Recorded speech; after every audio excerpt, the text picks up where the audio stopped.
Y bueno, retomando, ¿no?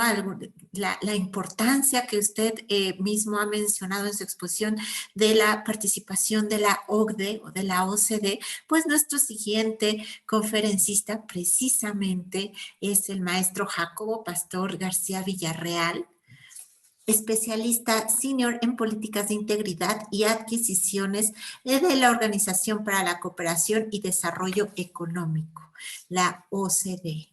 Y bueno, él nos va a hablar el día de hoy justamente de la importancia de una política de integridad para impulsar la competitividad.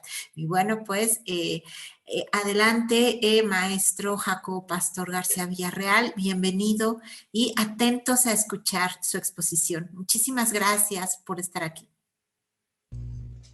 Gracias, maestra Mónica. Buenas tardes a todas y a todos. Buenas noches allá en Europa.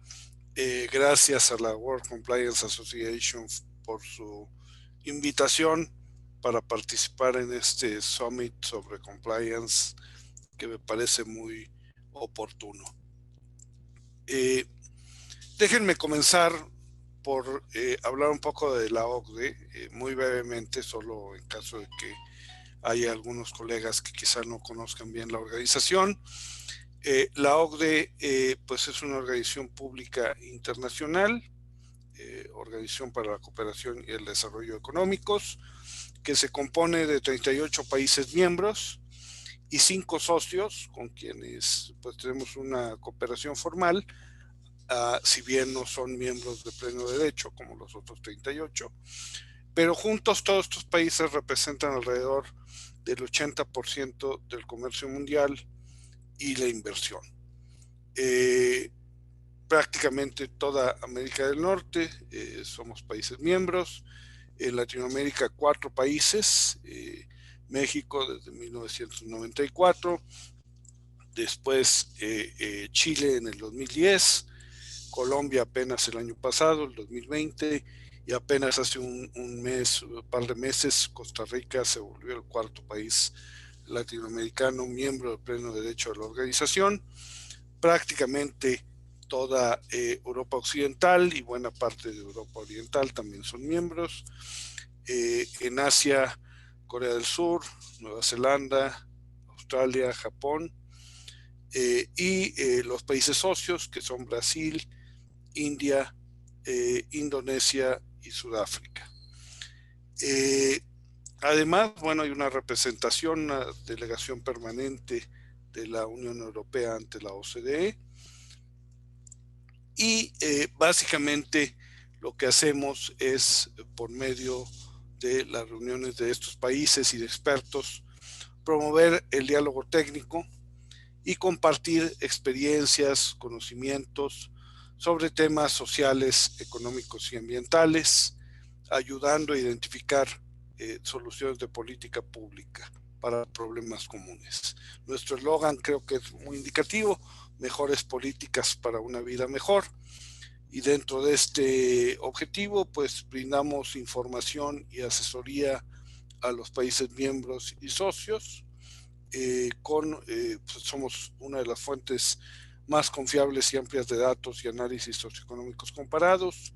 Producimos alrededor de 500 reportes y encuestas por año y generamos, este dato es bastante impresionante, 5 billones de datos anualmente. Además, esto lo hacemos también por medio de la participación, la discusión, el diálogo de políticas públicas, donde reunimos a quienes elaboran estas políticas para intercambiar sus ideas, sus experiencias, ver cuáles son las tendencias, los retos comunes y las soluciones, lo que funciona y lo que no funciona, en temas muy diversos que van desde temas económicos, comercio, por ejemplo, impuestos, temas sociales, trabajo, salud, educación, y temas desde luego también medioambientales. Alrededor de 140,000 elaboradores de políticas públicas desfilan por nuestra base en París cada año para participar en más de 300 comités y grupos de trabajo donde precisamente se dan estas discusiones y estos intercambios. Por ejemplo, existe un grupo de trabajo precisamente de funcionarios de alto nivel sobre integridad, y ahí se reúnen las instituciones de integridad o anticorrupción de nuestros países miembros para discutir sus problemáticas, las tendencias y, muy importante también, acordar estándares, que es otra de las funciones que tiene la OCDE, y que por medio de estos estándares fijamos reglas comunes o principios que deben de buscar los países en estas políticas públicas. Existen más de 450 estándares que hemos desarrollado en los últimos 60 años y más de 700 proyectos de apoyo a los países anualmente. Más adelante voy a hablar del estándar que tenemos sobre el tema de integridad, pero bueno, simplemente recapitular: 38 países miembros que representan 80% del comercio mundial, con 4.000 conferencias anualmente, 140.000 delegados que participan de nuestros comités y grupos de trabajo anualmente, 500 reportes por año, más de 450 estándares internacionales y 5 billones de datos producidos anualmente. Bueno, ahora sí, entrando al tema que nos llama en esta sesión, que es la relación entre la integridad y la competitividad. Y para entender esto, pues lo primero que tenemos que conocer es cuáles son los efectos perversos de la corrupción. Muchas veces se habla de la corrupción pues desde un punto de vista de moral pública, pero va mucho más allá. Y en particular nuestros países de América Latina, pero todos los países del mundo tienen políticas y tienen que atender este tema, ¿no? Pero particularmente en países con problemas como los que tenemos en América Latina, realmente la única manera de atenderlos y de tener economías más productivas, sociedades más incluyentes y gobiernos más democráticos es atacando el flagelo de la corrupción. Algunos de los daños que genera, bueno, aunque hay una discusión de la magnitud del costo económico que tiene la corrupción, lo que no está en discusión es que existe ese costo y que es significativo. Algunos autores, por ejemplo Kaufman del Banco Mundial, habla de que solo el soborno representa 2% del PIB mundial. En México, por ejemplo, se ha hablado de que podría representar entre 5 y 10% del PIB. Yo creo que no vale mucho la pena discutir la magnitud exacta, ¿no? Sino simplemente decir que el costo no es menor. Además, sabemos que la corrupción pues, genera políticas públicas deficientes y menos incluyentes. La corrupción es un fenómeno excluyente por naturaleza que debilita la capacidad del Estado para llevar a cabo sus tareas, y que además se manifiesta mediante fenómenos como la captura de las políticas públicas y los procesos de decisión. Por captura queremos decir este fenómeno donde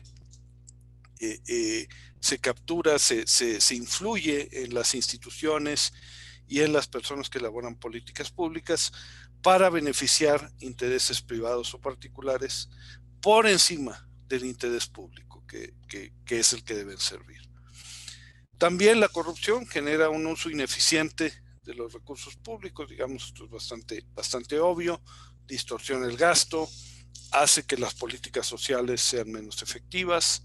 Si pensamos, por ejemplo, en el sector salud, bueno, pues y justo lo hemos vivido durante la pandemia, como en muchos países la resiliencia era realmente débil, no estábamos preparados, no contábamos con la infraestructura o con los equipamientos, y esto se hizo muy evidente a lo largo de que evolucionó la pandemia, ¿no? Como países que, por ejemplo, realizaban sus compras con integridad, pues podían brindar un mejor servicio a sus ciudadanos. La corrupción también genera malas decisiones de inversión pública que deriva en baja calidad de la infraestructura, los famosos elefantes blancos. En México justo estamos en medio de una discusión por un desafortunado evento que sucedió en el metro de la Ciudad de México y donde se está justamente ahora analizando cómo se tomó esa decisión de hacer esa vía del metro elevado, por qué elevado y no subterráneo, la gobernanza de todo el proyecto, entre otras cosas, ¿no? Las compras públicas y las obras, pues obviamente se dan a sobrecosto o infladas cuando existe corrupción. Además, la corrupción, y aquí es donde entro precisamente al tema de la competitividad, pues genera costos a las empresas, ¿no? Y también es muy importante la puerta de entrada de fenómenos globales a la sociedad como el crimen organizado, ¿no? Y además fenómenos que pueden afectar de manera particular a grupos vulnerables. Pensemos, por ejemplo, en las mujeres o en los migrantes, como este fenómeno de trata de personas, por ejemplo, pues se facilita a partir de actos de corrupción.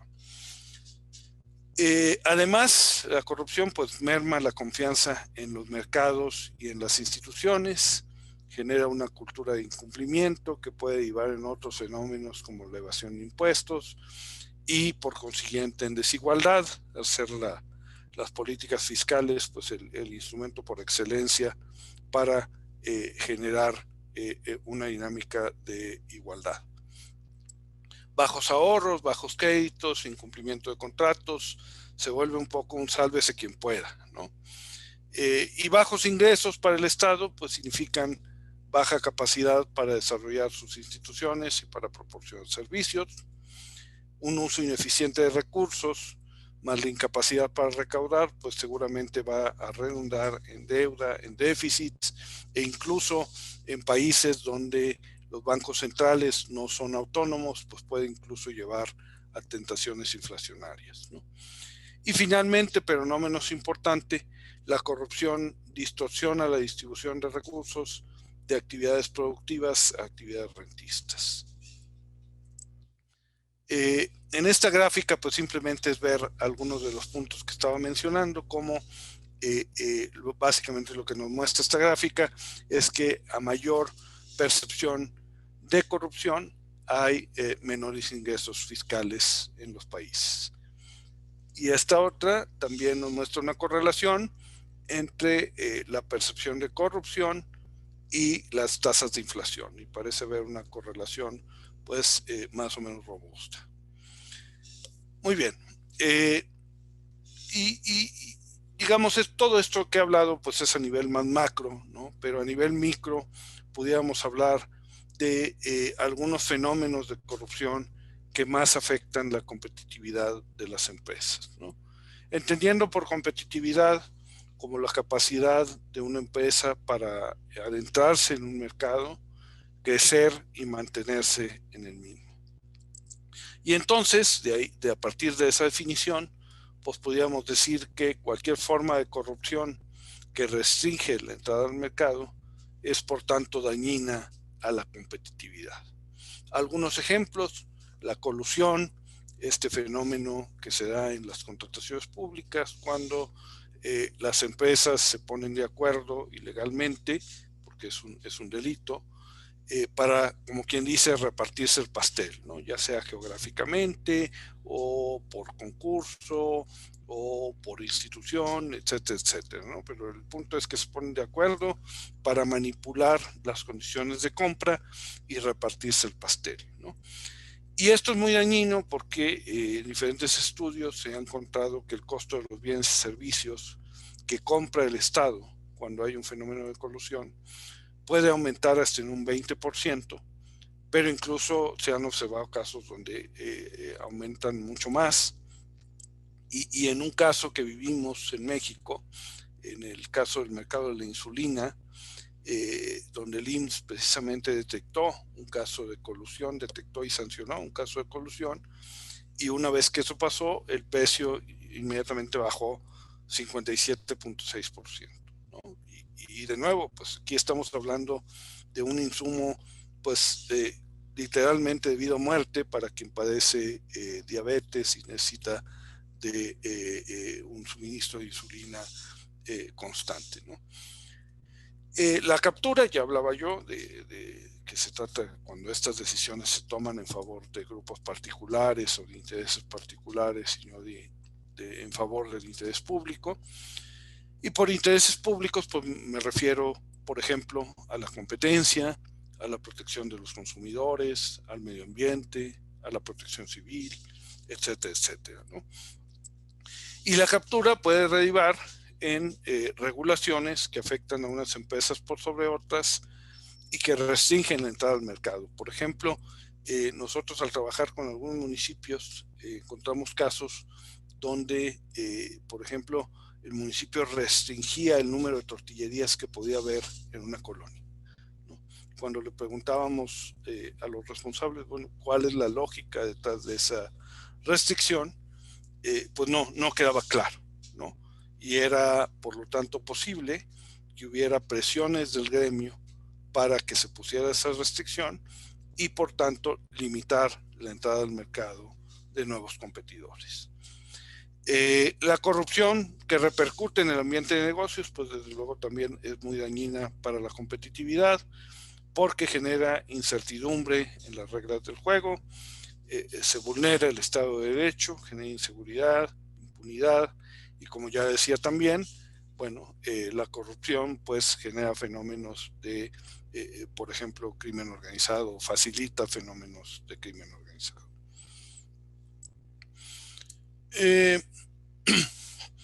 Otro caso que también afecta a la competitividad pues es el favoritismo gubernamental hacia ciertos proveedores en la contratación pública, ¿no? Y pensemos en el contexto actual, ¿no? En todo lo que hemos pasado a raíz de la crisis del COVID. En muchos países, en diversos países miembros de la OCDE, los gobiernos se movilizaron al convertirse en los compradores de último recurso, o buyers of last resort, y se movilizaron como un mecanismo de estímulo a la economía para mantener a las empresas y mantener el empleo. Por ejemplo, en el Reino Unido o en Nueva Zelanda, los gobiernos autorizaron reglas especiales para adelantar sus compras y los pagos a proveedores. Es decir, si ellos tenían un plan anual de compras a realizar durante todo el año, lo que dijeron es, bueno, lo que ibas a comprar en noviembre, tráetelo para junio, tráetelo para abril, cómpralo ya, adelanta los pagos a los proveedores y dales oxígeno para que mantengan la planta de empleo. Pero esto, desde luego, pues tenía que ser incluyente, tenía que tener reglas claras, no podía ser algo arbitrario, porque desde luego pues se prestaba a favoritismos o voy a ayudar a la empresa de mi compadre. No.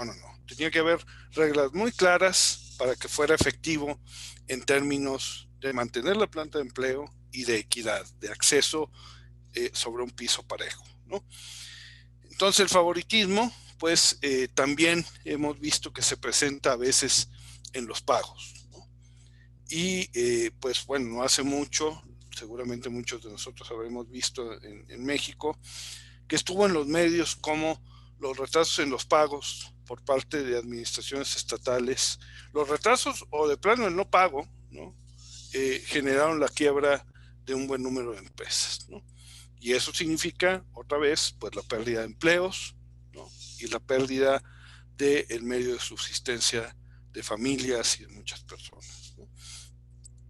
Entonces, en general, la corrupción genera costos para las empresas, lo que merma su competitividad, otra vez su capacidad de entrar, crecer y permanecer en un mercado, genera restricciones de entrada y operación y genera también, puede generar también problemas reputacionales para las empresas que cada vez son más difíciles de ocultar, ¿no?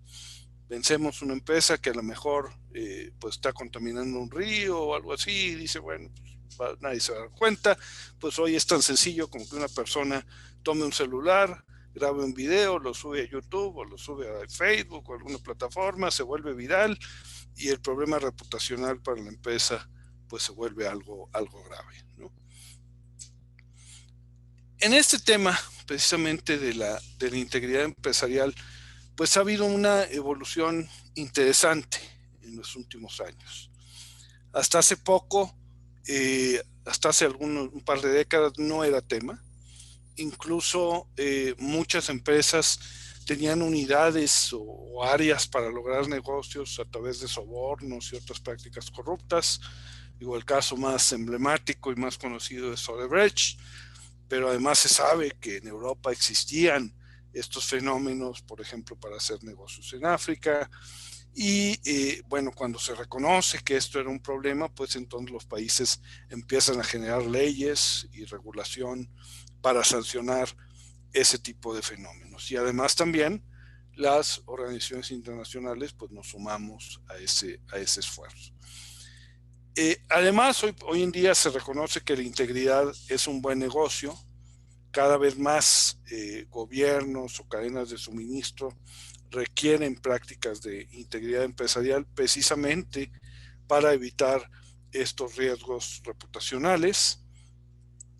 Y desde luego, como decía, pues estas prácticas de corrupción ya están penalizadas en la mayoría de los países, ¿no?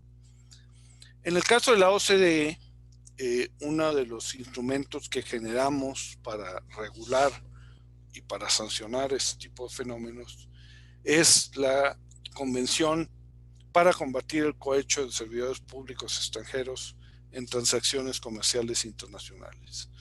Es una convención que por su naturaleza es de observancia obligatoria y a la que pues están suscritos desde luego todos nuestros países miembros, pero además algunos otros que voluntariamente se sujetaron a lo que mandata la convención. Tiene todo un mecanismo de seguimiento para ver que los países se vayan cumpliendo con lo que dispone esta convención. Entró en vigor en el 99 y 20 años después, es decir, en el 2019, hicimos un corte para ver qué es lo que había pasado y cómo se estaba implementando. Y encontramos que 651 personas físicas y 230 personas morales habían sido condenadas o sancionadas mediante procesos penales por soborno en el extranjero, pero además 87 personas físicas y 115 personas morales habían sido sancionadas por las vías administrativas o civiles. Además de eso, otro tanto de personas, tanto físicas como morales, habían sido sancionadas ya sea por la vía penal o administrativa por delitos relacionados con el cohecho. Por ejemplo, contabilidad falsa, lavado de dinero, evasión fiscal, entre otros.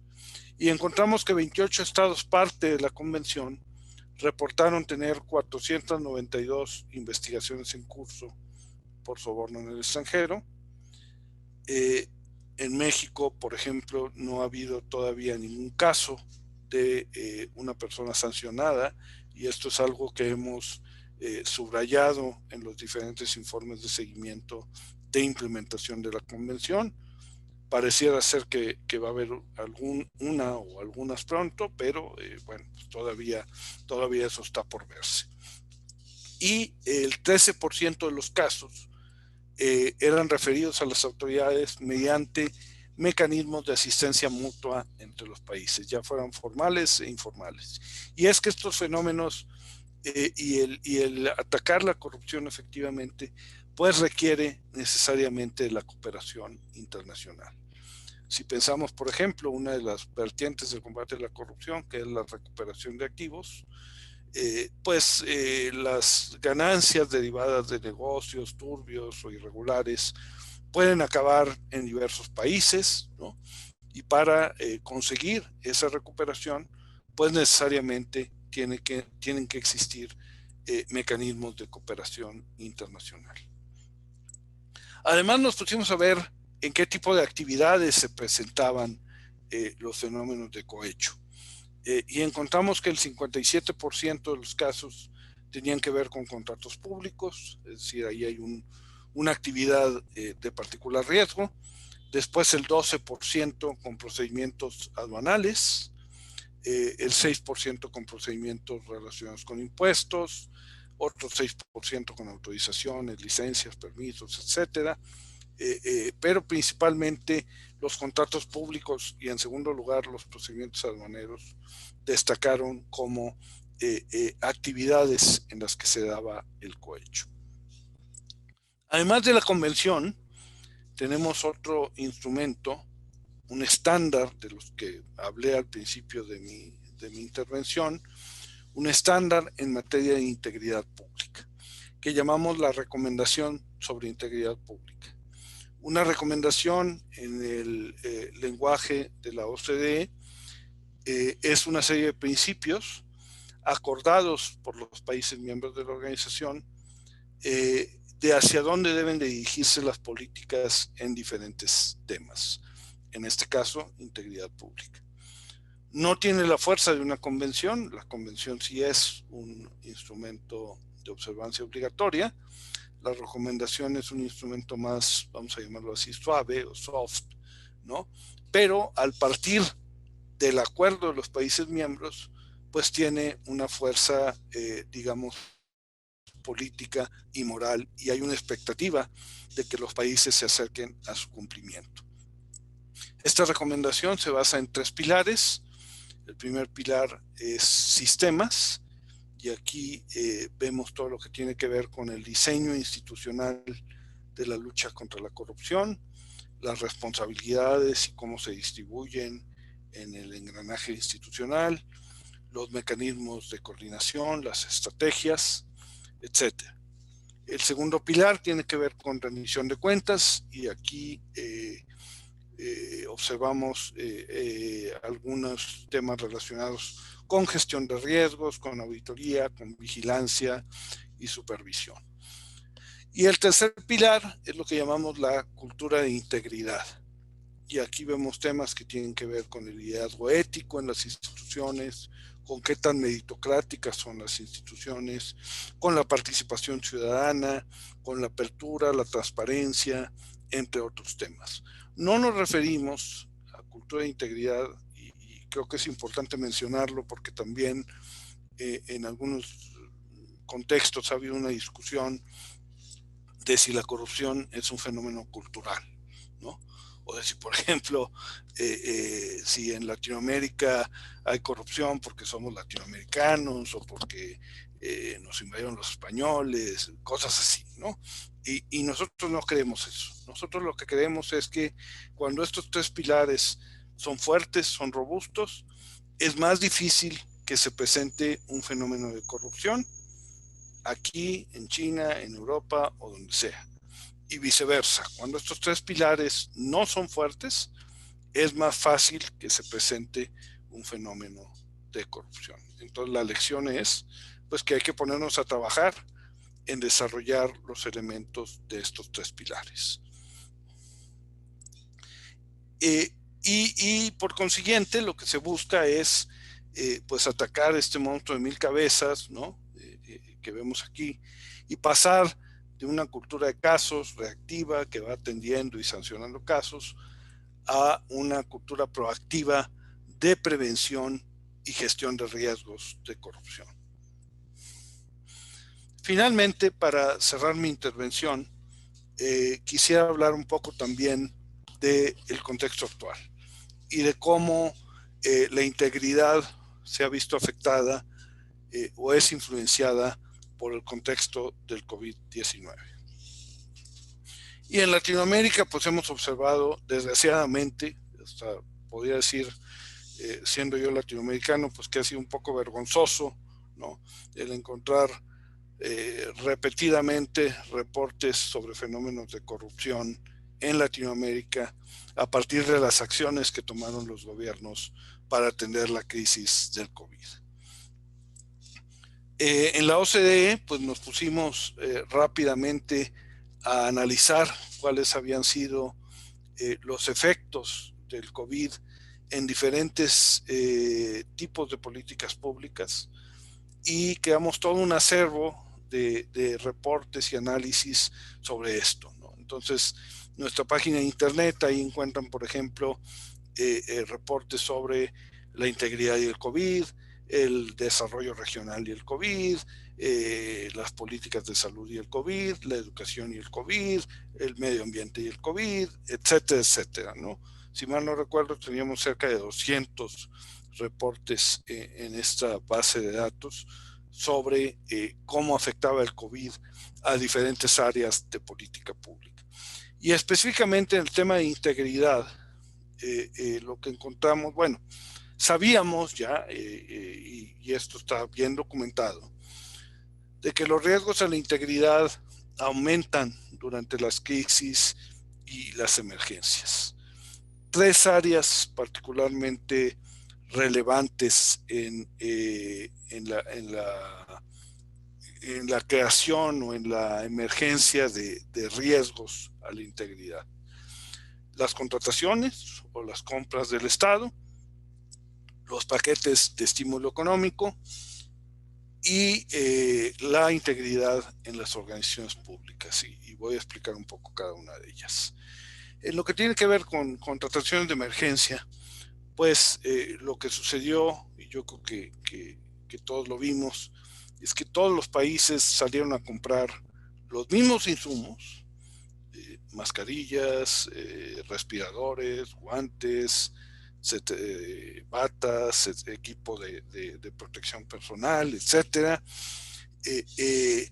y además en un contexto de cadenas de suministro muy afectadas, ¿no?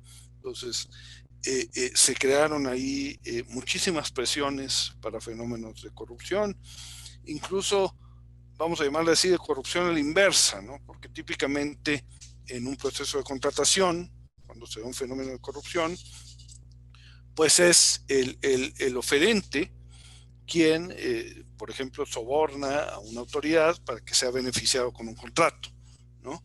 Y aquí lo que vimos fue que incluso había fenómenos al revés, donde eran las autoridades contratantes las que pues sobornaban o incurrían en fenómenos de corrupción con los proveedores a fin de acceder al bien o servicio que ofrecían, ¿no?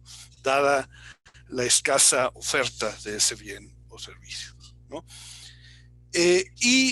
Pues generamos una serie de recomendaciones de qué se debía hacer en estos casos en donde los estados tenían que salir a comprar en una situación de emergencia.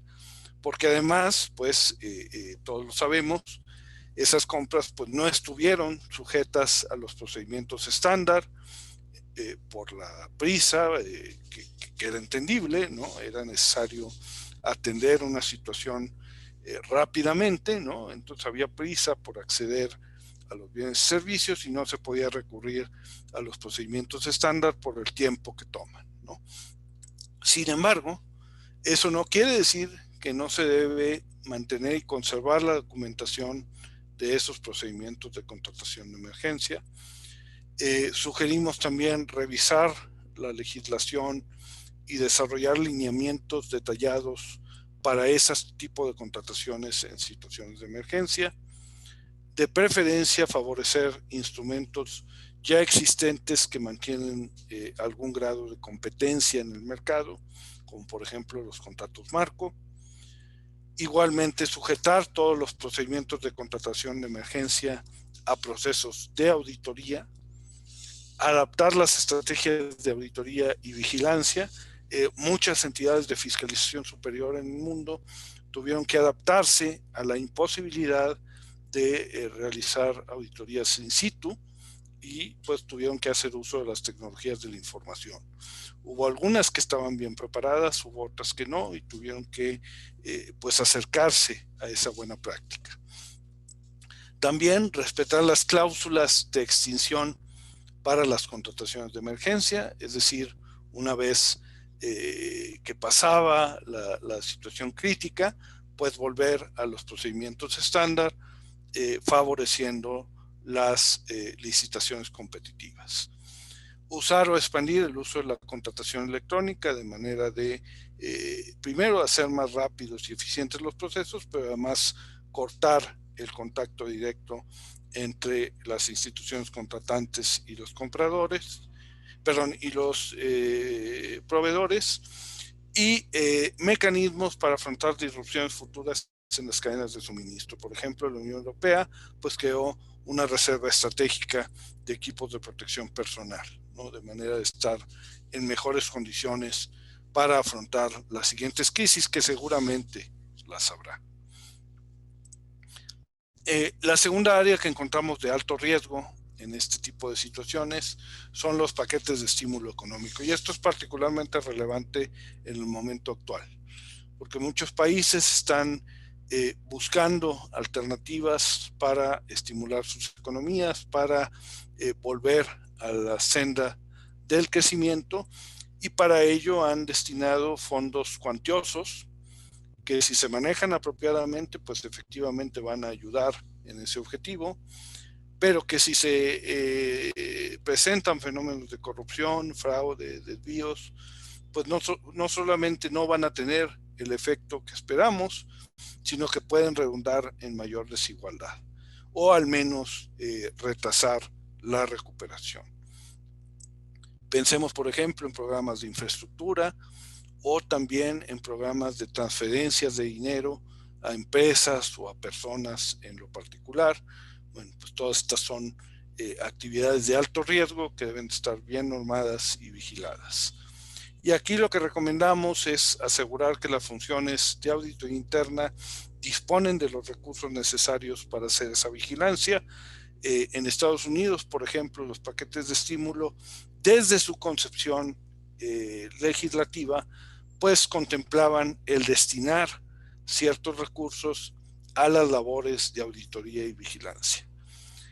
Además, asegurar una adecuada evaluación de los riesgos de integridad para cada uno de estos paquetes o programas de estímulo económico, desarrollar procedimientos para diseñar y aprobar programas de manera urgente,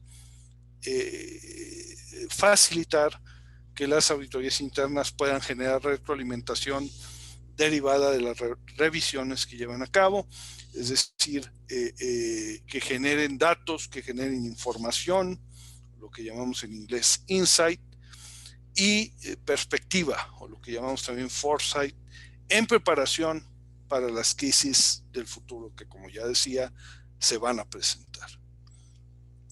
Y finalmente, en el tema de la integridad en las organizaciones públicas, recomendamos revisar y fortalecer los sistemas de integridad pública en las organizaciones, de manera de aumentar su resiliencia cuando se presente la próxima crisis, fortalecer controles internos básicos. En muchos contextos, pues encontramos que los controles internos eran muy débiles, ¿no? Por ejemplo, en gobiernos subnacionales, ¿no? Que igual salieron a hacer compras de emergencia, y donde los controles internos pues o eran muy débiles o eran prácticamente inexistentes. Aprovechar y mejorar el uso de las herramientas digitales para promover la integridad y la rendición de cuentas, y comunicar ampliamente hacia el interior de las organizaciones, pero también hacia el exterior, con sus partes interesadas o con sus stakeholders, cuáles son los estándares de integridad que las organizaciones y los gobiernos están promoviendo como parte de generar una cultura de integridad en toda la sociedad. Lo dejaría por aquí, pero pues creo que hay cierto tiempo y con toda la intención de tener una discusión con los participantes. Creo que puede ser interesante para ellos. Si hubiera alguna pregunta, con mucho gusto podemos discutirla. Muchas gracias. Muchas gracias, maestro. Y de verdad que qué privilegio tenerlo y estar aquí con usted. De hecho, hace unos momentos tuve una llamada telefónica con un amigo tuyo de Coahuila, con quien recientemente firmamos un convenio, el presidente de CONAFA, buen amigo tuyo. No sabía que eras de Monclova, coahuilense. De verdad que qué privilegio tenerte, o tener un mexicano en la OCDE. Bueno, pues para nosotros es algo importante y representativo. El día de hoy, bueno, hemos tenido distintos destacados profesionistas con una diversidad de información y de contenido muy, muy, muy interesante. Y aquí pues me gustaría, no sé, Moni, si tuviéramos algún comentario, pregunta, o doctor Vargas Menchaca, para hacérselo saber al doctor. Así es, Carla Maribel comenta que efectivamente en El Salvador las compras de gobierno motivadas por el COVID estuvieron ausentes de transparencia, y a mí me hizo recordar incluso las primeras vacunas que recibió México recién pasada la elección presidencial estadounidense. Y se observa de la gráfica tan relevante que el tema de compras de gobierno, capítulos que tenemos incluidos en los acuerdos y tratados comerciales, se vuelven relevantes para el esquema de transparencia y de la política de integridad que nos comenta el maestro García. Entonces, es muy importante los temas que nos señala. Sí, gracias. Pues en el tema de contratación de las compras también tenemos una recomendación, un estándar con 12 principios. Dos de ellos, uno es sobre integridad y otro es sobre transparencia. Porque como ya decía, pues a partir de la incidencia de los fenómenos de cohecho, pues se observó que las contrataciones son una de las áreas de mayor riesgo, no solo por los montos que implica, sino por las interacciones que se dan entre el sector público y el sector privado. Y esto se presenta además, y ese es el enfoque que nosotros le damos, en las diferentes etapas de lo que llamamos el ciclo de las contrataciones, ya sea bienes o servicios o de obra pública, ¿no? Porque es muy común centrarse en lo que es en sí el proceso licitatorio, ¿no? Y efectivamente, pues ahí puede haber decisiones sesgadas, etcétera, o dirigidas hacia una empresa, pero también el fenómeno de corrupción puede presentarse desde la planeación, desde la selección del método de contratación, por ejemplo, optando por una adjudicación directa por sobre una licitación pública sin una justificación clara o que se apegue a la normatividad, o puede presentarse también después del proceso licitatorio en la gestión de los contratos, por ejemplo. El caso típico pues es que el supervisor se haga de la vista gorda cuando le entregan una obra deficiente, ¿no? Y no me refiero a ningún caso que esté en la prensa actualmente, o no lo sé, pero también en los pagos de los que hablaba durante mi intervención. Entonces tiene que hacer una aproximación integral el cómo abordar la corrupción en las contrataciones públicas desde que comienza el proceso de planeación hasta que se cierran los contratos y se paga por un bien, servicio o una obra. Pues maestro Jacobo García, de verdad que agradecemos muchísimo tu aportación. Si te das cuenta, bueno, te quería saludar un compañero tuyo ecuatoriano que está en Bolivia. En el foro tenemos más de 25 países reunidos, particularmente en su mayoría empresas, empresarios, ciudadanos, incluso personas del sector público que están escuchando cada una de sus participaciones. Digo, para cerrar y para dar pie a nuestra siguiente conferencia, Edgar. Eh, eh, Muchas gracias, una excelente exposición. Quería referirme justamente a que uno de los temas del acuerdo comercial de Ecuador con México, próximamente previo a su ingreso a la Alianza del Pacífico, es justamente preparar al país para el ingreso a la OCDE, ¿no? Que va a traer muchos beneficios al país, y quería en ese sentido que nos comentaras en este caso de Ecuador las ventajas de poder ser miembro de la OCDE.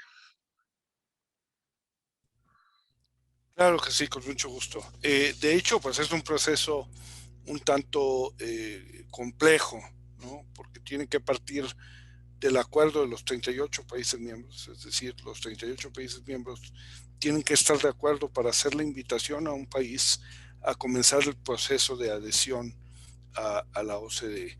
Y una vez que se da esa invitación, el país tiene que entrar en un proceso de adherirse a los diferentes instrumentos de la OCDE, como la recomendación sobre integridad pública sobre la que hablaba, ¿no? Y así otros alrededor de 300 instrumentos o más que pudieran seleccionarse de prioridad para cada país. Para el caso de Colombia, por ejemplo, el proceso llevó, si mal no recuerdo, alrededor de 6 años, porque había preocupaciones sobre ciertos temas, políticas sociales, laborales, etc. Para Costa Rica fue más corto, si no estoy equivocado fue alrededor de 2 o 3 años. Para Lituania, que es otro país que ingresó recientemente, fue poco más de 1 año, fue bastante rápido. Entonces varía de acuerdo a cómo el país se va acercando al cumplimiento de esos estándares. Y pues la principal ventaja es que precisamente el cumplimiento de esos estándares genera una disciplina gubernamental, ¿no? Y genera un compromiso a largo plazo de los estados, no de los gobiernos, de los estados, con cumplir con esos estándares. De manera que se genera certidumbre, por ejemplo, para hacer negocios. Hay ciertos estándares que se va observando, que el país se va acercando. Hemos observado también en algunos países cómo a veces hay intentos de regresiones, ¿no? En temas particulares, ¿no? Y cómo el existir un compromiso internacional pues inhibe estos esfuerzos por tener regresiones en ciertas políticas, ¿no? Entonces, para ponerlo en términos muy coloquiales, entrar a la OCDE, y ahorita creo que el tema además está en boga, es como ir al mundial, ¿no? Es como estar entre los mejores países en cuanto a políticas públicas y tener acceso a toda esa información y a todo ese conocimiento que se genera de las experiencias de los países, ¿no?